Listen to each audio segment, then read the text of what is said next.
As always, at the beginning of our meetings, we start with the public input.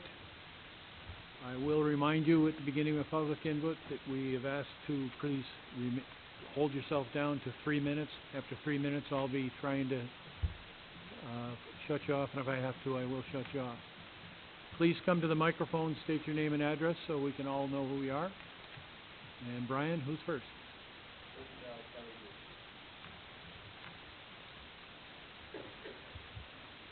Kelly Duger. I live at 2975 Kruger Road. It came to my attention from some of my neighbors that 2 councilmen were going up and down Kruger Road talking to the residents, threatening a $400,000 tax increase if the sidewalk goes in. First of all, when you apply for a grant, you take into consideration that there is a 3 to 5% inflation each year, and that the project won't happen for a couple years. The state awarded us the 15% contingency, meaning the extra we asked for, totaling $98,564 to account for rising costs. Sidewalks have a service life of 20 years. If any repairs are needed, there are more funding programs through the DOT that we can apply for, that which we will not have access to if we do not move forward with this project. The DOT takes this very seriously, and there will be a strike put against our town for further grants in this department. As for clearing the sidewalk of snow, as a comparison, in 2012, the City of Rochester, the average annual cost calculated for plowing was about $1,300 per mile per season. In Syracuse, who gets more snow than we do, it was a private contract, which averaged $2,100 per mile per season. Those averages are for sidewalks on both sides of the road, and we would only have one. Out of a $2.5 million highway budget, that doesn't seem like very much to ask. Threatening a $400,000 tax increase that will impact our residents sounds dishonest. You should have also mentioned that we now have no legal protection for the next injury that occurs, since the DOT has documentation that there is a safety warrant in place on Kruger Road. The next person who is hurt can sue, and the entire town will pay. You should be proving to the people who elected you that you actually care about them and that you would not spread false information. The town's budget is just an arrangement of your priorities. We are not asking for a sidewalk on every street in Wheatfield. We are asking for one sidewalk on one street that has been proved dangerous. We now have the opportunity with this grant to make a change. Thank you.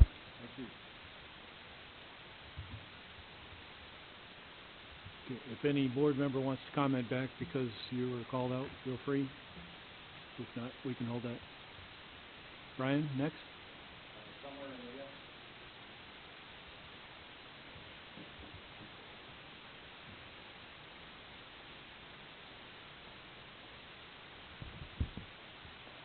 Hi, my name is Summer Duger and I live on Kruger Road. I don't understand why our safety is not important to you. And I don't understand why you're trying to back out when you told the state that you'd pay the remaining balance. I have to live the rest of my life without my brother, and you have the power to stop this from happening to someone else. Why won't you do anything? That's what I thought. Hi, my name is Leia Nanamino, and I live on Kruger Road. And I want to tell you why we need a sidewalk. We need a sidewalk because there are many kids like me who want to walk to 7-Eleven, ride their bikes to a friend's house, or walk their dog around the block. Since Ryan Fisher was killed that night by a distracted driver, I worry about this happening to my friends, my family, or my family pets. Please vote to move forward with the sidewalk to make my street safe. Thank you. Thank you very much. Brian?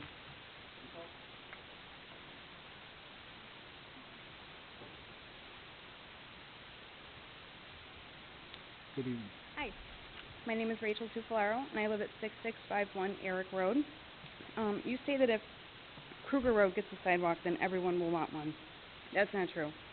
I don't need one, and I walk almost daily on my street, and we have an elementary school on our street.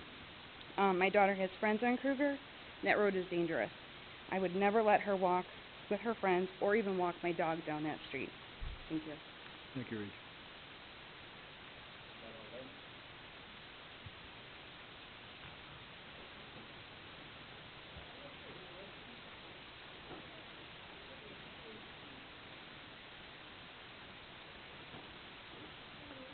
Hello, my name's Deborah Litton, and I live at 2972 Kruger Road, and I do live directly across the street from Kelly and Ron and Summer Kruger Dugers. And as it stands now, I have 3 disabled young gentlemen that live with me. 2 are my sons, and I take care of 1. I can let Michael go, only due to the fact he told me he's not hanging on my apron strings no more. He needs to be on his own. He needs to be able to ride his bicycle, and he also walks a yellow lab every day, at least 3 times a day. He's had to jump out of the road for a few vehicles. The dogs pulled him out, which I'm very grateful for that dog because it works with a handicap. And Michael will not let me stop him from going up and down this road. The other 2 gentlemen cannot go out on that road. This young gentleman here, this is Anthony Cafaro that lives with me. Tell him what you told me. It's hard to on the street because you might get hit by the car. Anthony doesn't have the ability to walk in a straight line, so he does curve, and he looks down. That's one of his defects. But he has learned to look forward a little bit, but it's not strong enough for him to walk between that little white line we have. And as it stands now, Michael cannot ride his bike. His 3-wheel bike does go over the white line. And he says, I'm not stopping, I've got to go. And I don't want him to see him dead. And as it stands now, Michael says, Mother, everybody has accidents. I said, I understand that. He says he is very conscious of how he rides his bike. And we really desperately need this sidewalk. And I hope you will understand that. We have been here 20 years. 20 years ago, it was a quiet street. That's why I chose to live here. Very quiet. They could go up and down. They can't do that anymore. They cannot do it. Thank you very much. I'm hoping you will go along with the sidewalk. And before you go, Michael, thank you very much for your service with the fire company. You're very important over there. Yes, and you need to be there all the time. Thank you, ma'am. He's a little bad. So thank you very much for your time. You're welcome.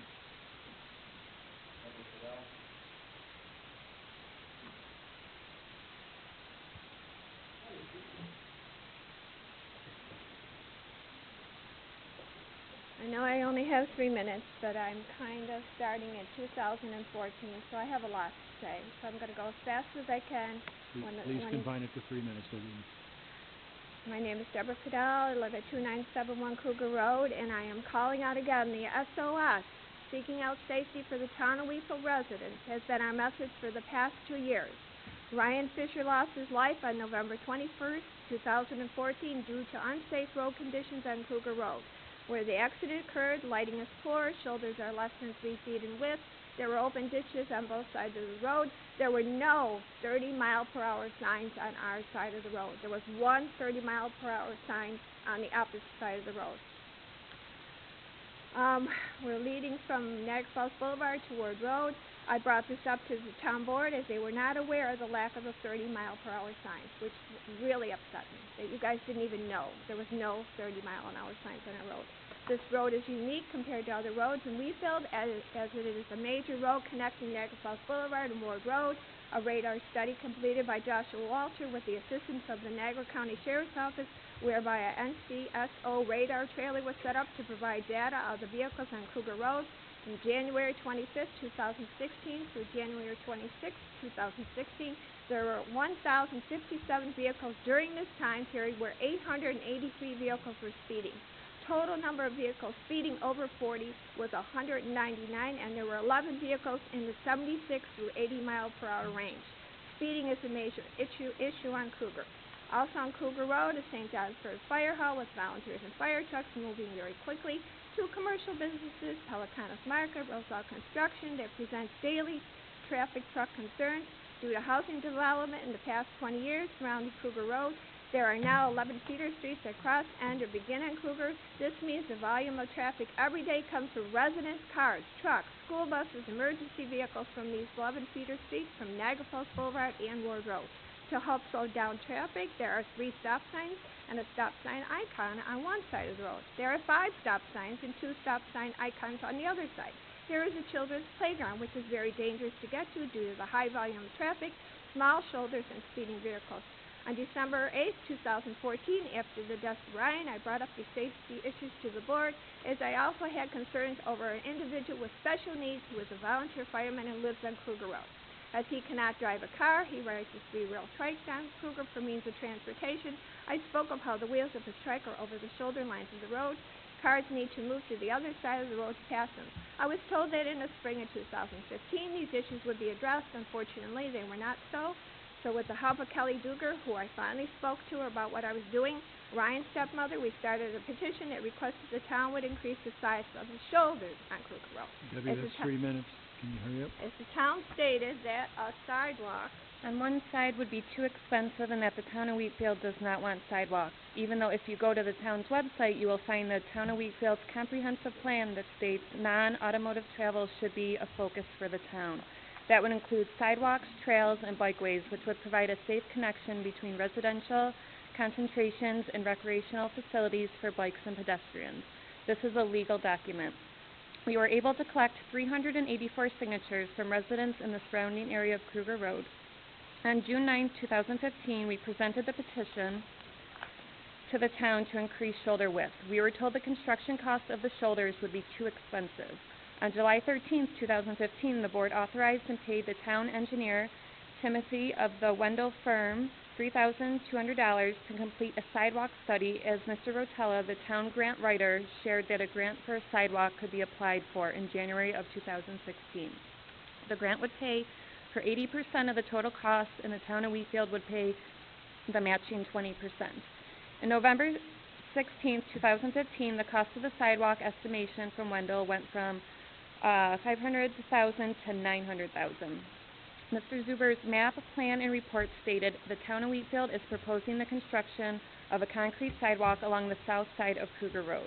The current road cross-section does not have sufficient shoulder width to accommodate pedestrians. The installation of the sidewalk will provide an ADA accessible route for pedestrians to safely travel along Kruger Road. Also in the report, the total estimated cost of the project was $945,000, whereby construction costs would be $756,000. 80% of the project, an additional $189,000. 20% has been allocated for engineering, legal, and administrative costs. On October 3, 2016, the Wheatfield Town Board members approved the motion to pursue the TAP grant, Transportation Alternative Program, funds for the Kruger Road sidewalk construction in the total amount of $945,000. It was approved that the town would make available $189,000, the 20% in matching funds to satisfy the requirements of the funding program. Kelly Duger and Deborah were given instructions to secure signatures of residents in the Kruger Road area. The petition we were given from Mr. Rotella, the grant writer, stated that no portion of the cost of construction of the project shall be assessed against the abutting properties. No special assessment district will be created in connection with the project. It also states that the abutting properties would be responsible for snow removal and maintenance. 662 area residents signed this petition in favor of the sidewalk under these specific conditions. We were also told to take pictures of unsafe pedestrian conditions, bike riders, walkers, pet owners. We gave Joshua Walters' radar report to the grant writer to provide the speeding issues on Kruger Road. Mr. Cliff and the board members and engineer also needed to provide information to secure the TAP grant. Everything was submitted on time, and we received an email from Mr. Cliff stating the town was successful in obtaining the TAP grant on April 27, 2017. Thank you for your comments. You did not give us your name. My name is Erin Boyd. Are you from Kruger Road? I don't live on Kruger Road. I grew up on Graydon. Ryan was my nephew.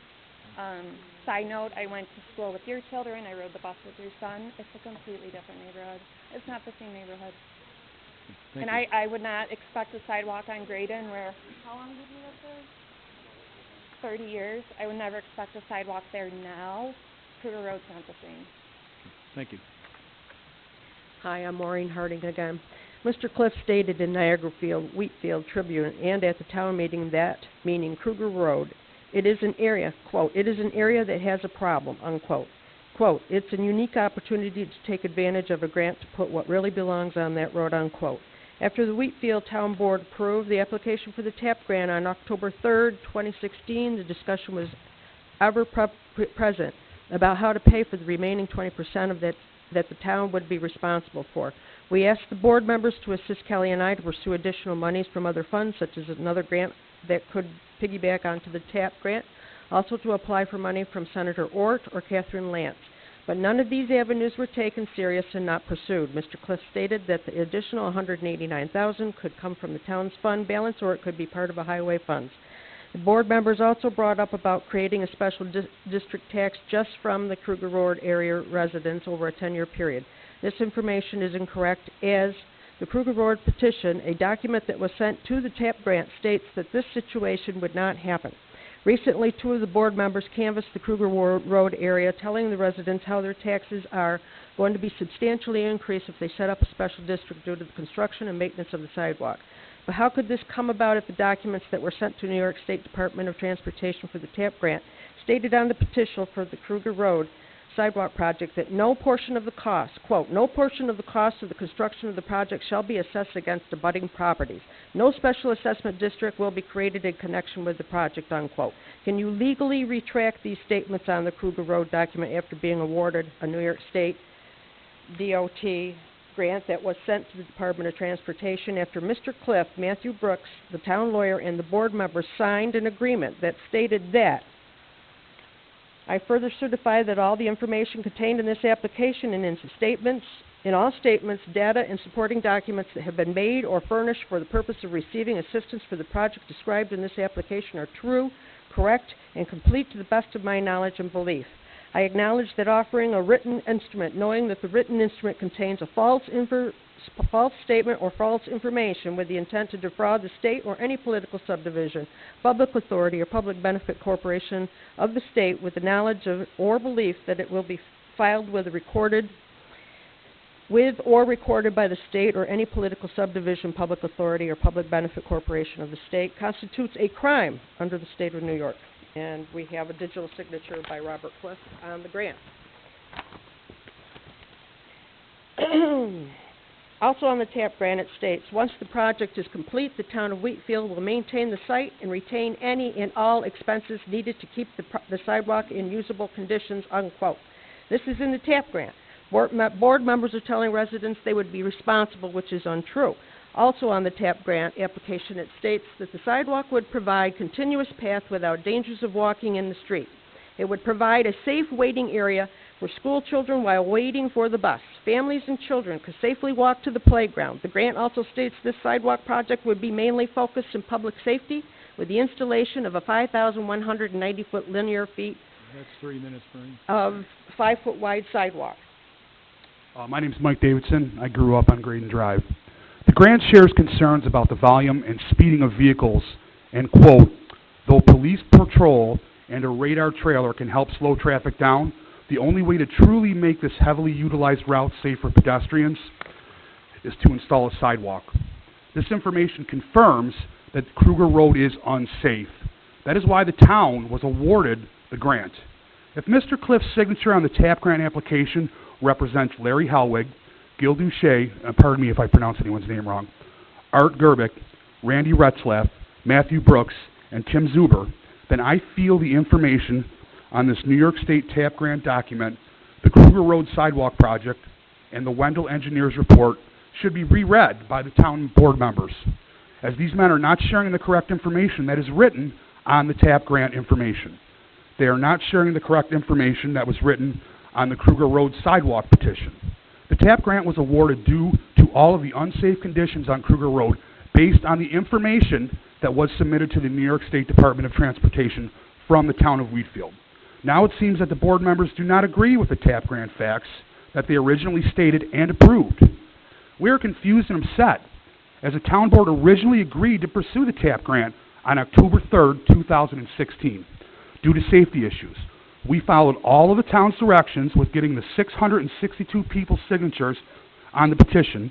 We took pictures showing unsafe conditions, and we shared the radar report. The Wheatfield Town Comprehensive Plan states that sidewalks and bike paths are needed to ensure safe travel within our community.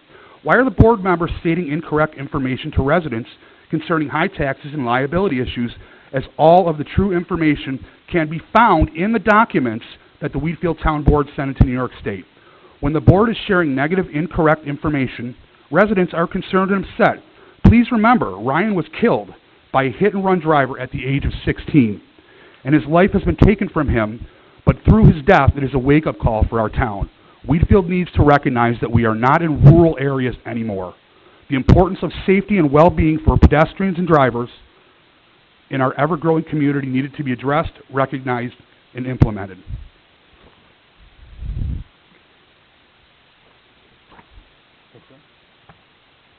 Thank you very much for your time. Thank you for your comments.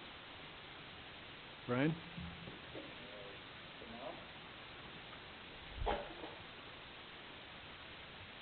Hello, my name is Janelle Jarose. I live at 7135 DeMatteo Court now, but I did spend the first 30 years of my life on Graydon, and I've been back to this area for the last 7 years. So I lived off Kruger for 30 plus years. So today I'm wearing green for Ryan, and as you noticed around the room, a lot of us are wearing green for Ryan. That was his favorite color. So I want to share a story.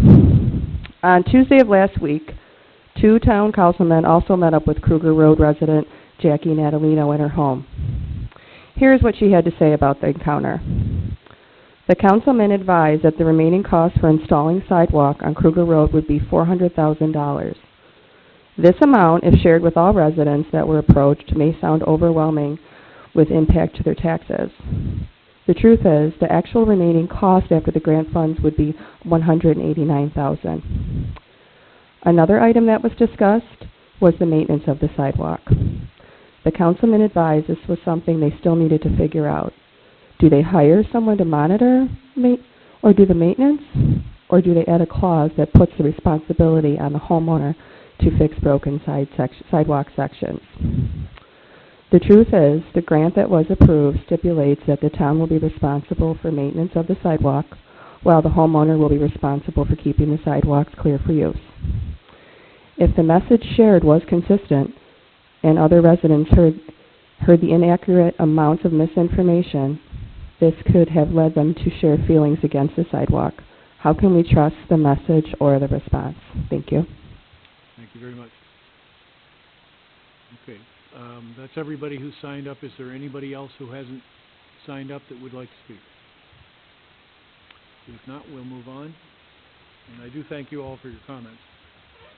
Kathy, for the record, all board members are present. Gentlemen, we do have a set of minutes. It's from the June 5th meeting. Is there anybody who wishes to move that in for approval? So moved. Second. Moved by Larry, second by Gil. Anything on the question? All in favor? Aye. Aye. Any opposed? That's approved. Bill pay this month is $397,002.94. The vouchers are 2017-943 through 1,051. I need a motion to pay these bills. So moved. Moved by Randy. Need a second. Second. Second by Art. Any bills that anybody wishes to hold or modify? If not, all in favor of paying these signify by stating aye. Aye. Aye. Any opposed? That's approved. We'll move on to Highway. Paul, been pretty active.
Anything for Paul? Thank you, Paul. Rich Donner, Water and Sewer. Pretty much get caught up on landscaping now. Two main projects that we have going, the generator project over on Pleasant, that is for the most part finished. The landscaping is done. We partly have to finish it. I'm working with Paul on to get the driveway re-blacktop. We have the excavation over there. The blacktop and that goes up to the town itself. It's not in the contract for the job. The Jago Road pump station, for the most part, is done. They came back landscape. We went after the first landscape job we did. They came back and redid it. Looks a little better, but we're just waiting for the grass to grow before giving the okay to put stuff back on. Anything for Rich? Mike is not able to be here this evening. His son has graduated from kindergarten just today, so good for them. Gil, did you have a report Mike asked me to mention that the Fishing Derby, the recap of it, which was Saturday morning, he had 49 registered people for it. It was his biggest in his tenure. 21 boys, 13 girls, 15 seniors. Kaylee Vester caught 7 fish. Lucas Doucette caught 5. Trey Moore caught the biggest fish at 14 inch. For the seniors, both Sab Haig and Joanne McGrew led the seniors with 2 fish each, and both caught catfish. The second thing he asked me to mention was the fireworks display. It'll be Tuesday, July 4th. The display begins at dark. DJing this year's event will be Nathan Zarbo. And that's all Mike asked me to mention. Thank you, Gil. Mike Clark is not here. Bridget is not here. Arlene, anything going on with seniors?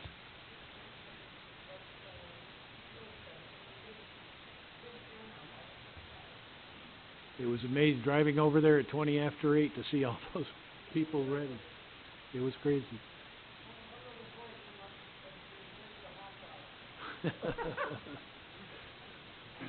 That was my 28-year-old son.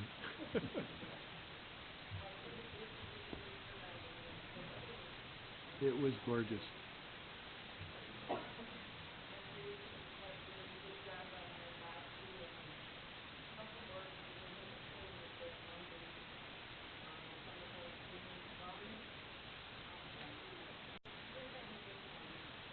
Excellent. Thank you. We're up to Tim.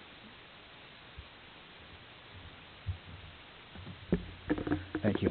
We have a brief agenda for you this evening, but we'll start with our planning board summary. The first meeting on our summary is the May 17th meeting, and at that meeting the first agenda item was a sketch plan for Upstate Tower for a cell tower replacement. The applicant proposes to demolish an existing 145-foot tall tower located at 7263 Shawnee Road and to construct a new 165-foot tower in its place. The tower and associated equipment would be located within a 50-foot by 50-foot leased area. The applicant was advised to review the town's telecommunication facilities law, which would require several variances at this particular location. The applicant was also advised that they would need a special use permit, they would need to notify the FAA and Mercy Flight, and that a radio frequency study would be required and would be reviewed by a third-party consultant at the applicant's expense. No action was required or taken. The second item on the agenda was a sketch plan for Horizon Village. The applicant proposes to construct an additional 16,880 square foot, 25-room young adult facility at 6298 Indicon Drive East. That's on the corner of Indicon Drive and Lockport Road. The facility would be very similar to the facility recently constructed on the adjacent property at 6302. This facility is an allowed use in the current M1 zoning district with a special use permit. The applicant was advised of several items to address in their future site plan submittal, including but not limited to Niagara County Planning Board review, parking and driveway access agreements for the adjacent facility, and FAA and airport overlay district requirements. A public hearing is required for the special use permit was scheduled for the June 7th, 2017 meeting at 7:05 p.m. No other action was taken. That was it for the May 17th meeting. The next meeting was June 7th, and the first item on that agenda was the sketch plan and public hearing for the special use permit. Although the facility is now called Aurora Village instead of Horizon Village, so they can distinguish between the two. It's the same proposal for the 25-room facility. The public hearing was held for the special use permit. The project must still appear before the Niagara County Planning Board and must continue through the site plan review process. No other action was taken. The next item was a site plan for a Dollar General store. The applicant proposes to construct a single-story, 7,489 square foot Dollar General store at 3887 Mapleton Road. The site will have access from Shawnee Road and will include landscaping and parking for 30 cars. The applicant did receive relief from the code required 45 spaces at a previous town board meeting. The applicant was advised of several items to include on their next submittal, including fire advisory board review and adjustment to the site plan to provide a minimum 25-foot separation between the building and the adjacent federal wetlands. No action was taken. The next agenda item was a sketch plan for the Small World Daycare expansion. This applicant proposes to expand the existing daycare located at 3793 Commerce Court. The applicant was advised that as currently proposed, the 2,300 square foot addition does not meet the town code for front setback or for minimum setback distance from a conservation area. The applicant was also advised to follow the town's site plan review checklist and to verify that the amount of parking required for both the existing facility and the new addition was provided. No action was required or taken on that sketch plan. The last item on the agenda that evening was another sketch plan for a Nash Road subdivision. The applicant proposes to construct a new subdivision at 6689 Nash Road. That's on the east side of Nash Road, just north of Parkside Drive. The subdivision proposes a cluster development on the approximately 75-acre parcel. When last before the Planning Board in September of 2014, the Planning Board had concerns with how the allowable density was calculated. These concerns remain as the layout has not been revised. The parcel is zoned R2 along Nash Road for the first 300 feet or so, while the remaining parcel is zoned AR. Density calculations by the applicant were based on the entire parcel being zoned R2, but it should really be based on the underlying zoning of each section, which is part R2 and part AR. This would result in substantially fewer houses allowed on the property. The applicant was advised to meet with both the town board and the planning board together to discuss the cluster and zoning issues. No action was required or taken. And that was a summary of our last two meetings. Are there any questions? Okay, the last item on our agenda this evening is PIP applications for the Shawnee Clemmer subdivision. We talked about this a lot several years ago. The subdivision was originally approved by the town board on May 18th of 2015, and it'll consist of 5 single-family residential lots that all front on Shawnee Road, in between Captain's Way and Clemmer Road. This was a major subdivision because it was 5 lots. Our major subdivisions are defined as 5 lots or more. However, there were no extension of public utilities required for this. All that is required is for them to install 5 water services and 5 sanitary sewer services, which in this area it's a force main, so there are grinder pump service connections. Also, because it was part of a subdivision along an existing road, the developer is responsible for putting in those utility service connections under the PIP program. So we have reviewed the applications. You might remember back in September we went through the process of reviewing these, but it was with a different contractor, and those were ultimately pulled until more recently another contractor has been brought on board to do the work. So we have in our the motions packet for you tonight a motions to approve those applications to let them proceed with doing those utility installations. Again, after that work is all complete, it'll come back before the board again for a final acceptance.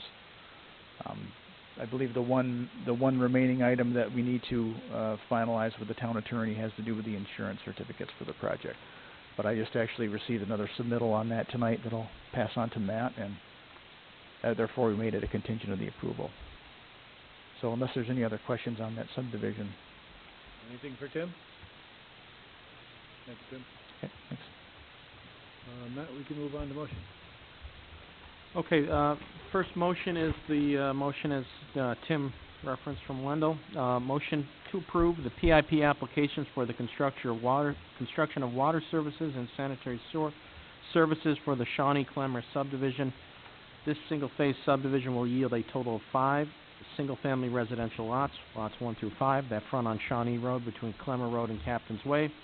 This approval is made with the following conditions. Number 1, the public improvements must be constructed to town details and standards. Number 2, all work within Shawnee Road State Highway right-of-way must be approved and permitted by New York State DOT with a DOT highway work permit. All requirements of the New York State SPDES general permit for stormwater discharges and construction activities, GP-0-15-002, must be complied for with this project. Number 4, all insurance certificates must be finalized and found to be acceptable by the town attorney. Number 5, conditions of the original subdivision approval must be met prior to final acceptance of these improvements. The 2 outstanding items for this conditional approval are as follows. The deeds for the 5 proposed lots must include language acceptable to the town attorney documenting their existing private utility easements on the property, and the owner is obligated to comply with any conditions set forth in those easements. And the deeds for the 5 proposed lots must also include language acceptable to the town attorney acknowledging that there are existing wetlands on the property. Any future land disturbance outside the limits shown on the final subdivision plans must be coordinated with the Army Corps so as not to disturb the wetlands. Does anybody wish to make this motion? So moved. Moved by Randy. Do we have a second? Second by Art. Any questions? If none, then all in favor signify by stating aye. Aye. Aye. Any opposed? That is approved.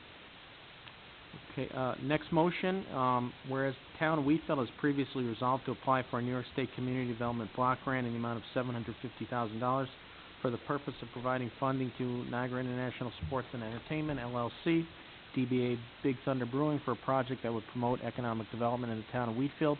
And whereas on or about May 22nd, 2017, the New York State Office of Community Renewal indicated said grant would be awarded to the town of Wheatfield for the previously stated purposes. And whereas the New York State Office of Community Renewal has forwarded, along with a letter, a New York State Community Block Development Block Grant Agreement, project number 1245ED881-17, which needs to be approved for acceptance by the town and thereafter executed by the town supervisor in order for the town to accept the grant award.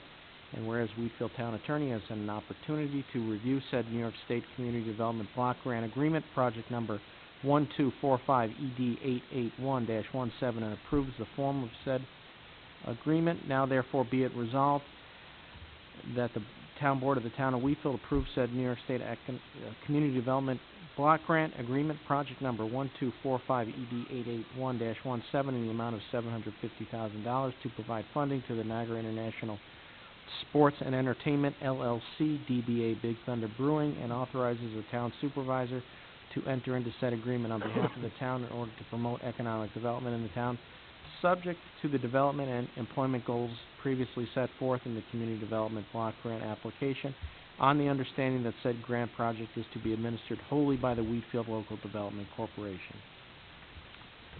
Does anybody wish to make this? So moved. Motion by Gil, second by Larry. Anything on the question?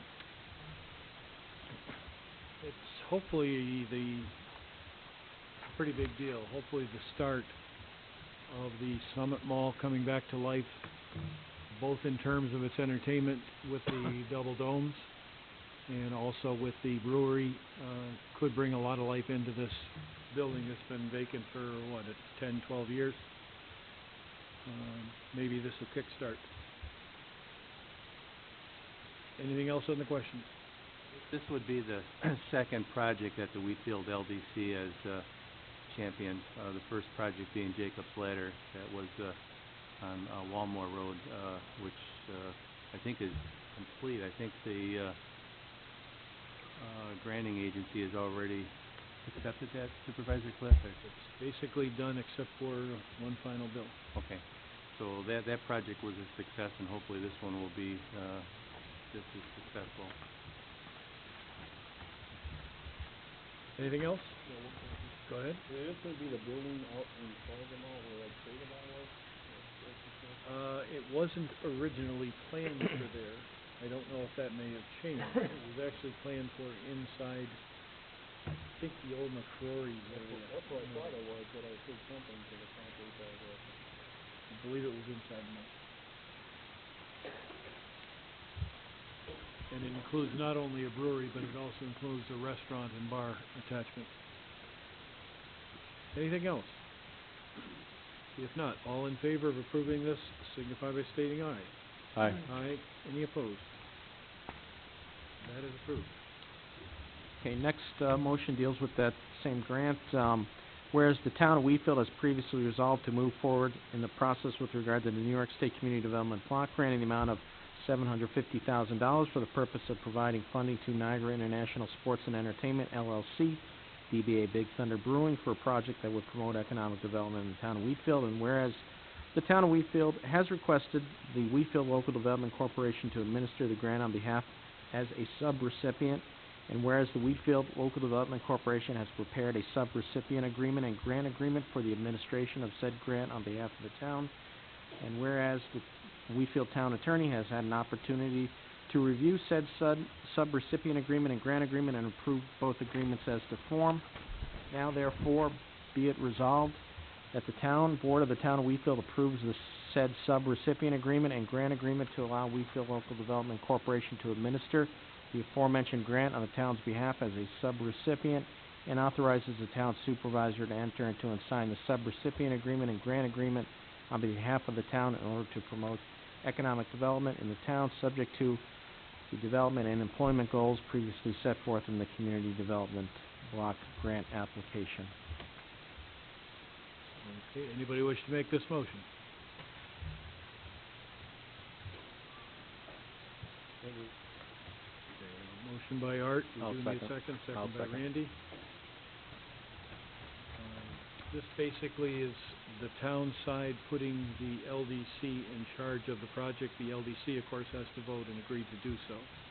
I don't think that'll be an issue. Anything else on the question?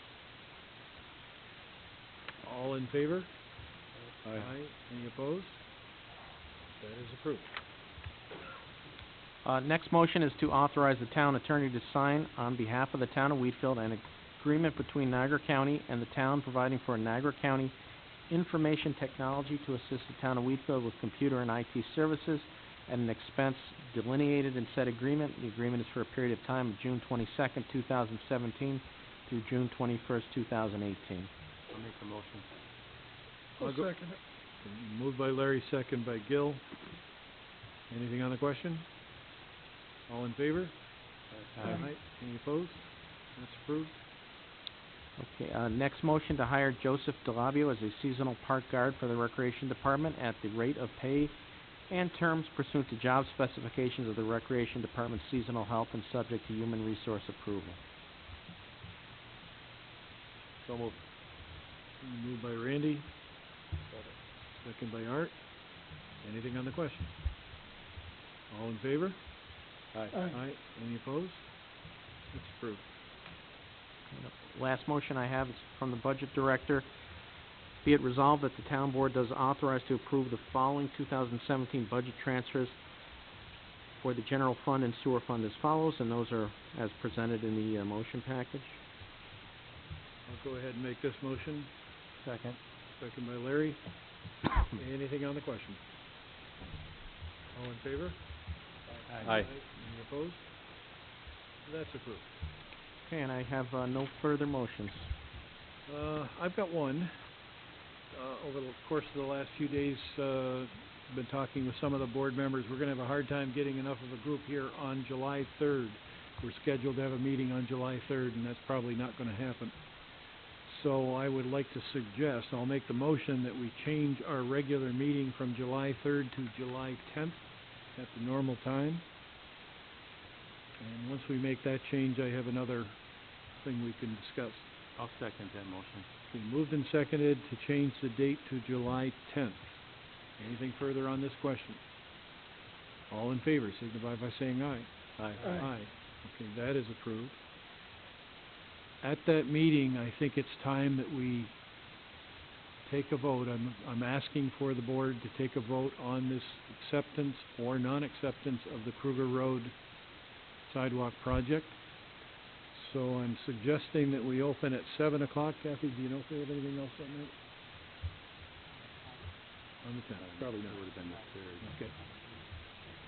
Well, it might have been scheduled on the 3rd. So we'll hold a meeting on the 10th. I'd like to suggest that we start at 7 o'clock, giving plenty of time for everybody to be heard before we take a vote on this subject. For you folks, we have heard from you many times. We know your feeling. If you want to come back and say it, that's your right to do so.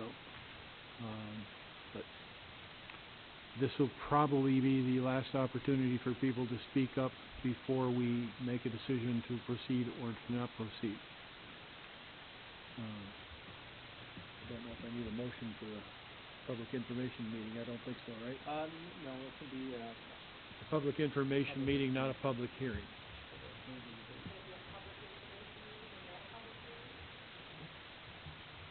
correct. Yes.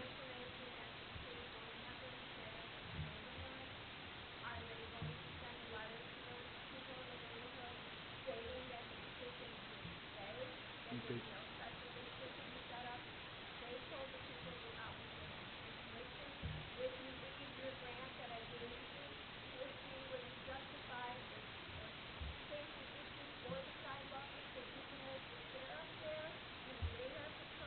Is this public comment right now?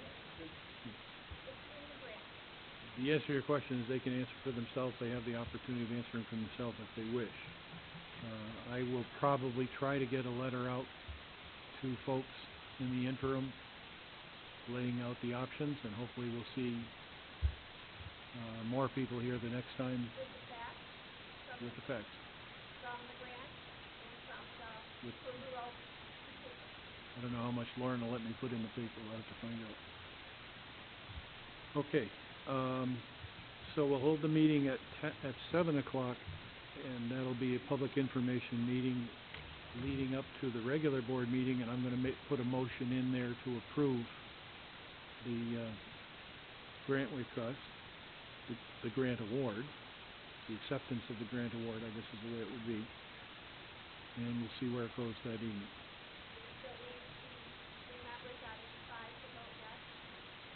That would be 3 out of 5 to vote yes. You always need at least a majority. There's certain situations where you need a super majority, but this would not be one of those. Okay. Any other motions? We didn't do a vote on the... We voted. Matt says because it's public information, I don't have to do that. I mean, we're gonna hold it, it's not required to handle it. Okay, where's my beginning? Okay, back to the paper. Motions are done, so we are to member items. Councilman Hellig. I've got nothing. Councilman Doucette. I have some correspondence from Adams Fire Hall. Adams Fire Hall would like to remove John Painter, Nick Ranny, and Natalie Goetz from their roster. Second. Moved and seconded. All in favor? Aye. Aye. Any opposed? That's approved. And that's all I have. Thank you. Councilman Gerbett. Comprehensive Planning Board meeting on Thursday at 6:30. We usually go from 6:30 to 8:30. There's a lot of different focus groups. A lot of folks out here are trying to get involved in a number of projects. That's the place to come, guys. come there and say hello. We have applications, and Richard Muscatello would be glad. He's the guy who's going to facilitate it for us. Sign you up. I'll put you with a focus group so that you can be heard and all of your comments will be noted. Thank you. Councilman Ritzel. I have nothing. Unfortunately, I do. Starting with the Article 78, we have determined as a board to proceed with an Article 78 on the quasar issue. We believe that our law on biosolids as part of our waste management law is a correct law, and we've directed our attorney to proceed with an Article 78. It is essentially an appeal of a decision that we consider poorly made by Ag and Markets, and we are hoping to be successful with our application. I can't get into the details, don't want to get into the details. Matt certainly can if he chooses, but it's a pretty important issue here in the town of Wheatfield. Everybody probably heard that there was a fire at a plant in West Seneca about a week ago. It sounded like it was going to be a real big mess.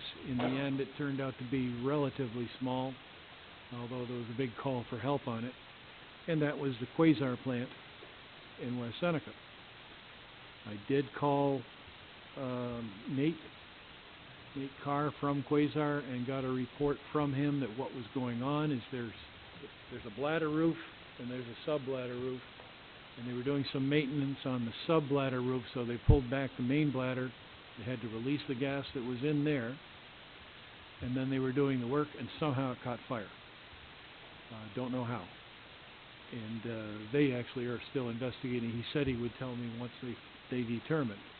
I asked him that he talk to our fire company to make sure that they're aware of this, and he has not yet talked to our fire company, Frontier, about this particular problem yet, but he said he would do so after they've investigated and determined what caused the fire and what would be the best way to handle that fire if it were to happen here in Wheatfield.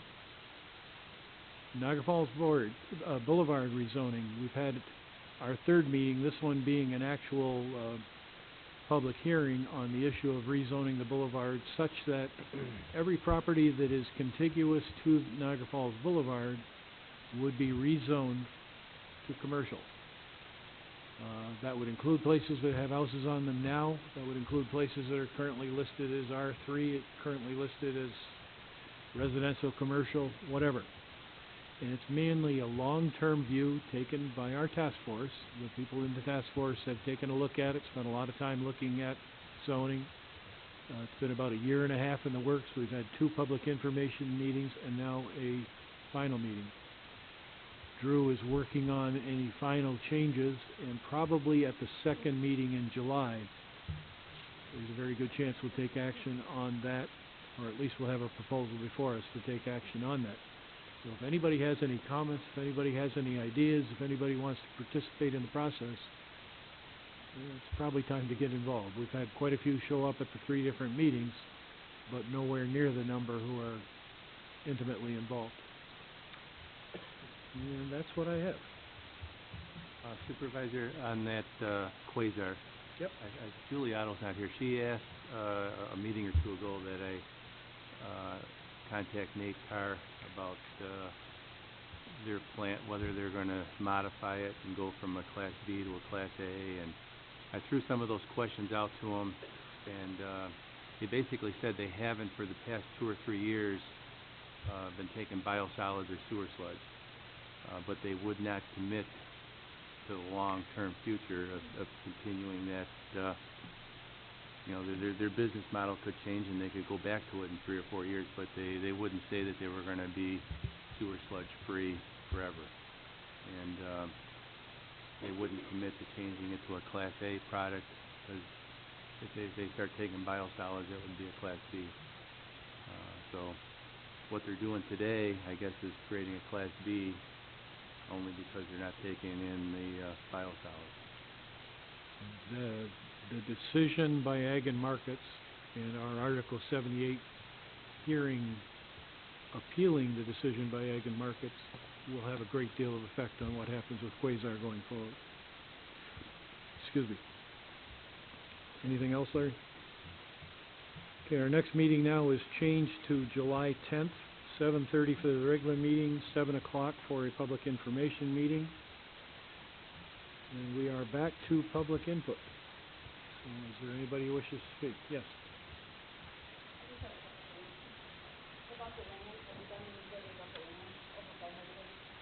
We have a contract sitting on my desk waiting for my approval. The board approved it at the last hearing, at the last meeting, to go ahead with a contract to purchase. And Matt has prepared that contract. We'll sign that as soon as I can, probably tomorrow. And then that will go to the seller to get the signature from the seller. It's not a final thing until it's agreed upon.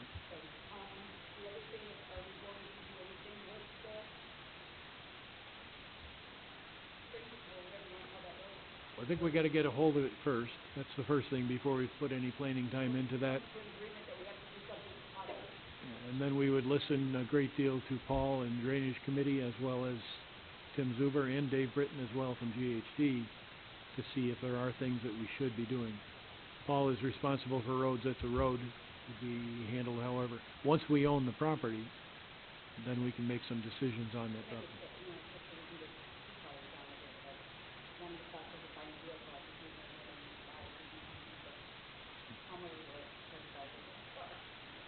Well, it's not the answer to all of the problems on Willows Court. It takes one major headache out of the picture.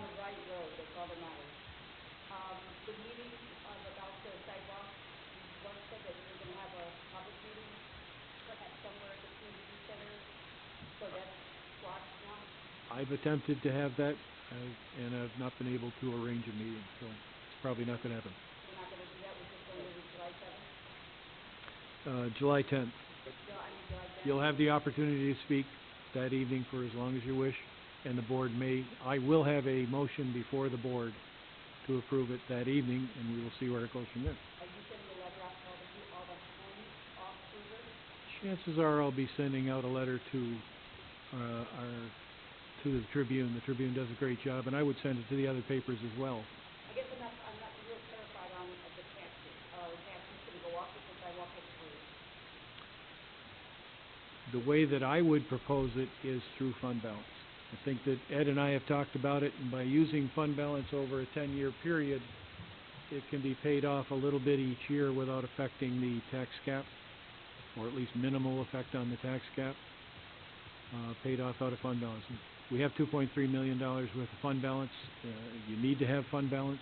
We do use quite a bit of it to keep taxes down each year in our budget, but that also means you have to create fund balance to keep it level.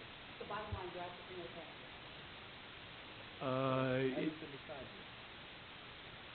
It is money that has been taxed and money that we have in the coffers. It's our savings account that we would pay.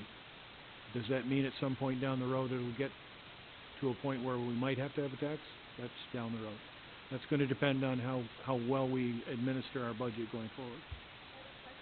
I'm not done yet, excuse me. Thank you.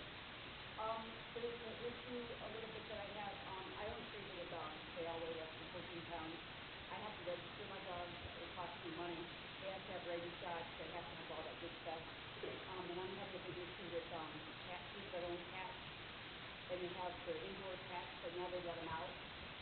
And I have a dog that has a few lines of disease. She has a heart condition and she could die any day. And they're very fast, carry many diseases, especially if they're not have their shots. And I say go for the vet regularly or whatever.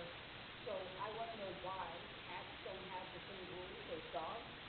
And now I have cats that lay right in the middle of my backyard, and my 3 dogs have to go in my yard. And now they're perhaps eating their feces and rolling around in their feces. And not coming. Is there any rules or laws that cats have to abide by that my dogs have to abide by? Well, it may sound very. I don't think so. My dogs could die. There are rules and regulations about dog licensing. A lot of that comes from the state that the town has to. Well, I'm getting to it. There are those rules and regulations. It's not required, and we don't have in our town code anything with regard to registering cats. same thing. Many animals are not, bunnies, all sorts of things are not required. I understand that, but I'm just saying there are a lot of animals. Not every single type of animal is required to be registered, and really, it's dogs when it comes to companion animals that are required to have a license by the code and by the state. Now, doesn't mean it couldn't be changed in the future, but it is what it is right now. But your everyday animal is a dog or a cat. Well, I mean, that's my an kids aren't assumption. chained. My kids aren't going in your backyard and doing All right, but there are other animals, but those are probably the most common, correct? So what do I do with the cat? Well, I'm not a cat expert. I can't Unless tell you you what put to a do with cage cats. unless you put a cage over yards, you can't keep them out.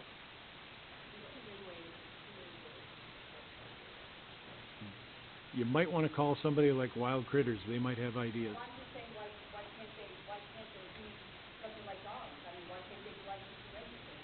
How do I know they have this dog? It's a reasonable question, and I wouldn't even know where to start getting an answer. Well, until we get that, the town makes that, if I don't receive my dog, you guys knock on my door, and you give me a fine. Right? We can. Yeah. We don't. We don't, but we could. Cat owners. It's just a question. Thank you. Debbie.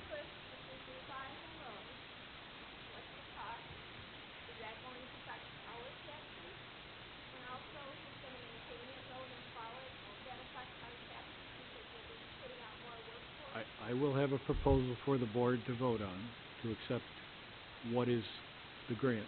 Those are other questions that will still have to be answered as well. Yeah. So, No, but I'm just saying, if you're concerned about the next going up to the sidewalk, I'm concerned because my pictures might go up because you put in that road and that's how much it's gonna be. And you have to make 39.9 is the 39,900 is the list price. how much? 39.9. And then our road is gonna cost $86,000 to pay. How much is it gonna cost? Well, your road is still going to be paved, so that won't affect it. It just won't be paved this year for the obvious reason. Anybody else? I just have one more question. Where's the meeting for the, Microsoft Wheatfield zoning? Is it here? It's a little late. It was here, You said it was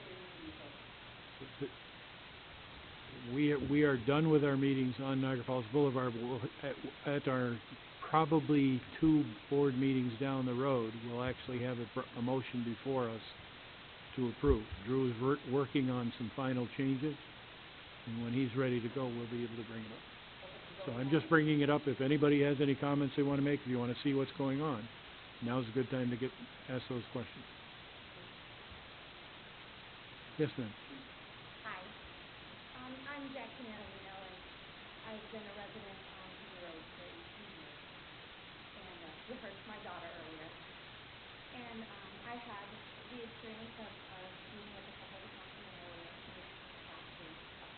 And, I appreciate that you guys got out there trying to hear what the residents want, because I hear, you got signatures, that you're hearing conflicting information, or who wants it, who doesn't want it, and you were hopefully going out there to get a little bit more of the community's feedback. When I heard the information that was given to me, I took it at face value. I thought it was all good information, and it didn't matter to me because I want that sidewalk. It's important to me. It's important to many residents on this street.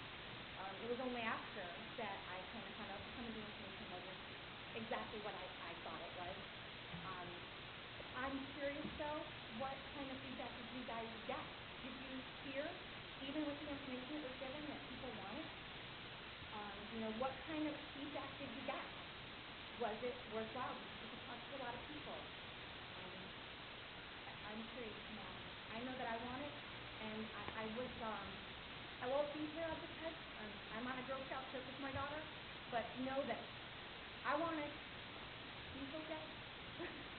Thank you. I'll go over some of what we did. I mean, there was 3 councilmen that, Councilman Doucette and myself went on the first night. The second night we went out, Councilman Retzloff joined us.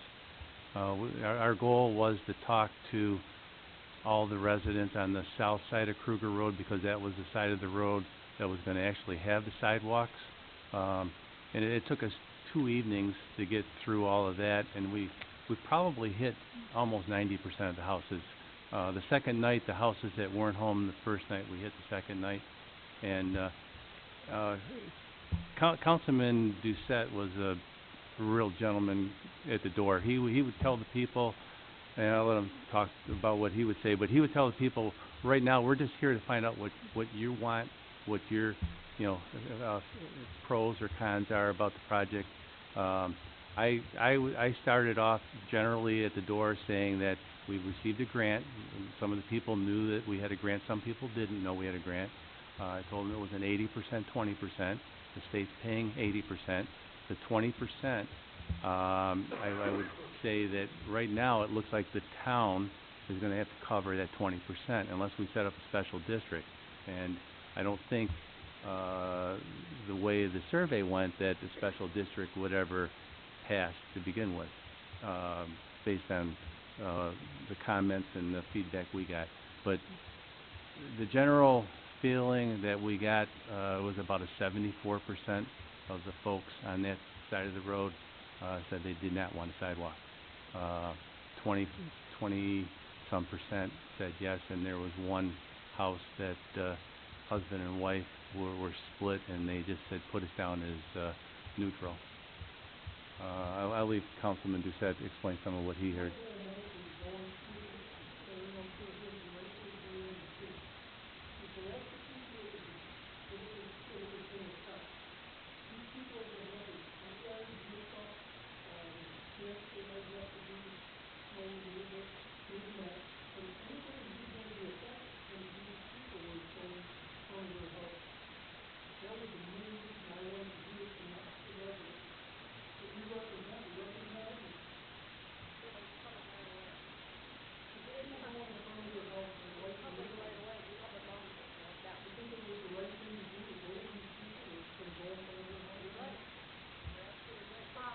What side of the street is the water line on?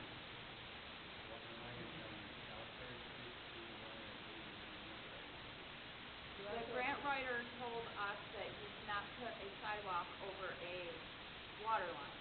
And she said you put it on the wrong side, and you said, fix it. What does that mean? The grant writer said that to you, and you said, I'll fix it. Before we submit it. Okay, we'll have to follow up with him. You said you can't put a, I don't know, see, I was there. You said you can't put a sidewalk over a water line. Debbie Malacker and her husband were approached by you. They approached me, they were very disappointed. They didn't feel like you were feeling them out. They felt like you were trying to sabotage it. They talked about it after, and then they approached me, which is why we are here bringing that up today. They felt that they live on Kruger Road in Little Brick Ranch on the south side, and they spoke to you, and after you left, they were like, wow, they're trying to sabotage this project. So they ran to me to tell me everything that you told them. That's not true. I'll say it. That was their perception. Well, I could see where someone that's totally in favor of something could feel that way, but we were not trying to sabotage this project. Let's not get into a war of words here. Let's stop here. If anybody wants to come up to the microphone and speak, go ahead.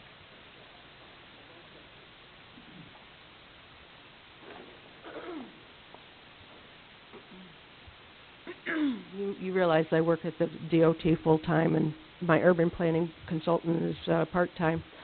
And no, I'm representing myself, but I want to make sure that you understand my connection to the DOT, because my next sentence was, I do. No, I am not representing the New York State DOT, but I do work there during the day, so I do know what happens. I mean, we go through this all the time with the public, and your comments and your oppositions are quite routine, and they're what the kind of things we get from people all the time. But I just wanted to say that I did talk to the man who would be leading the project, if you go forward on the project, and he is the bicycle and pedestrian coordinator in the region. And I told him the situations that are happening here, and I'm not sure if Supervisor Cliff told you or not, but you realize that if you decided not to go forward on this project, it seriously jeopardizes your future grants through New York State or federal grants through New York State of a similar type, such as a CMAQ grant or a TAP grant. It will seriously strike against you if you do not go forward with this grant, because if you decided that you didn't want to go forward with the grant, you should have never have applied for it, because in the grant it rates the ability and the commitment of the town to move forward on that non-federal share. So if you decide not to go forward on it, it will seriously jeopardize any future grants for this town of that sort. That means multi-use trails, bike trails, those type of things.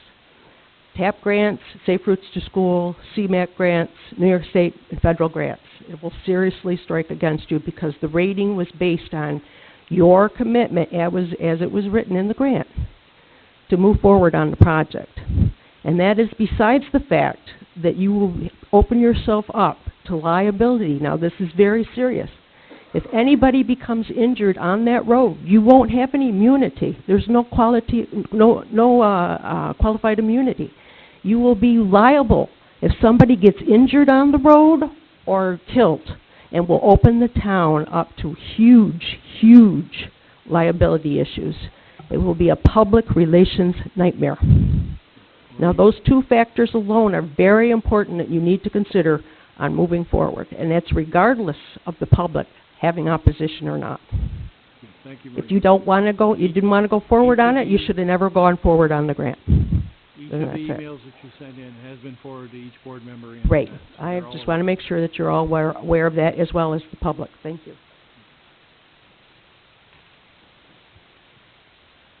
And I did speak to a neighbor on Kruger today. She lives next to the fire hall. Her husband just recently passed, and she wasn't able to come tonight because she's not in her right mind to do what she needs to do. She's not feeling well. Anyways, I spoke to her, and she did share what you supposedly told her about the increase in taxes, and if somebody gets hurt, they can sue. Well, Mr. Doucette, you have that little stand in front of your house. You have the 5-foot wide shoulder, so if I buy something and I fall on your property, I guess I could sue you too. So the suing issue is all over Wheatfield.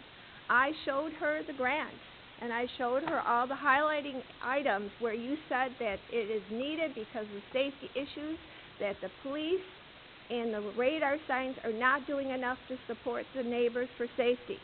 I read where you all agreed to this.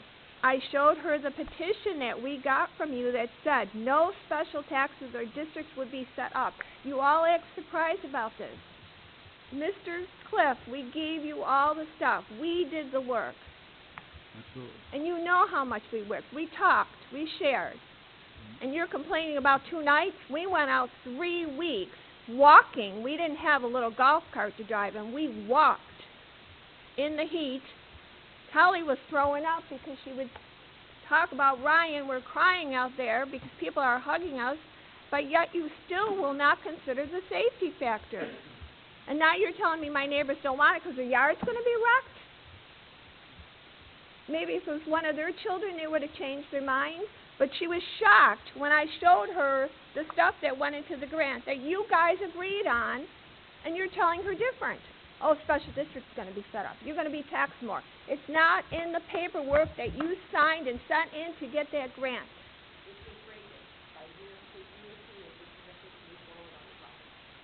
So who's being dishonest here? It looks like Kelly and I lied to all these people. We just did what you gave us to do. Thank you, Dan.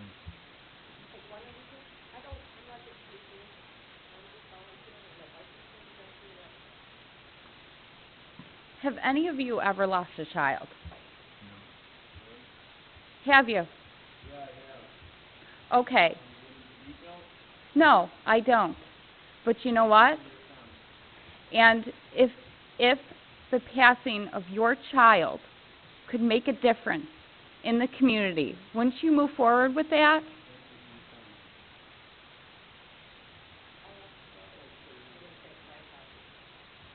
Okay. It's not going to get any better, Kelly. Okay. But I'm just saying, When someone passes away, it affects the living. I have an empty bedroom at home. I'm not going to have grandchildren. I'm missing his wedding. I missed his graduation. His girlfriend, she has PTSD. She had survivor's guilt. If her mother didn't put her in the hospital, she was going to kill herself. We would have lost another child. Mike Heffron, he laid in the ditch with my son with his skull crushed and blood pouring out of his face, and that haunts him every single day for the rest of their lives. It's not just who leaves this world, it's the people that are left behind. Thank you.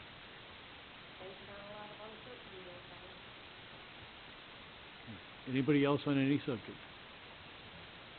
Mark? Thank you, Mr. Clerk. Just for the people here, I am the Town of Wheatfield bingo inspector, so I just have a bingo announcement. I know Kathy's aware of this new change. So basically the state with Governor Cuomo's budget, they enacted some new changes that are going to be taking effect July 9th. And what's going to happen is minors are no longer able to gamble at bingo anymore. They still have to pay the admission fee of the $3 or whatever the amount is to get into the organization. And their bingo cards now are considered dead cards. So if you, like, instance, say was Frontiers Bingo, if you were under 18, you'd pay the $3 admission to come in. You can no longer play bingo, and you no longer get that admission card anymore. We do have literature that I am passing out to all the bingo halls, and we're hoping maybe the Tribune could run a little article for us for that part. So it's, again, this has happened on July 9th of this year, and it was in Governor Cuomo's budget, and the Race and Gaming Authority is the ones that enacted this law. Nobody under the age of 18? No one under the age of 18 can no longer play bingo. What happened was they changed the statutes. The law itself that governs the age will be, it sounded like when I talked to the Gaming Authority, it will be eventually updated, but they basically said New York moves slow and they could not give me a time frame on when that will be updated. So, but we're going to have a lot of angry... That's what we're spending our time in government on. Yeah, but there'll definitely be some angry parents coming up. Okay. I just want to let you guys know. Okay, I think we mentioned our next meeting is July 10th now. So, if nothing else to do, then I would ask for a motion to adjourn. Moved by Art, second by Larry.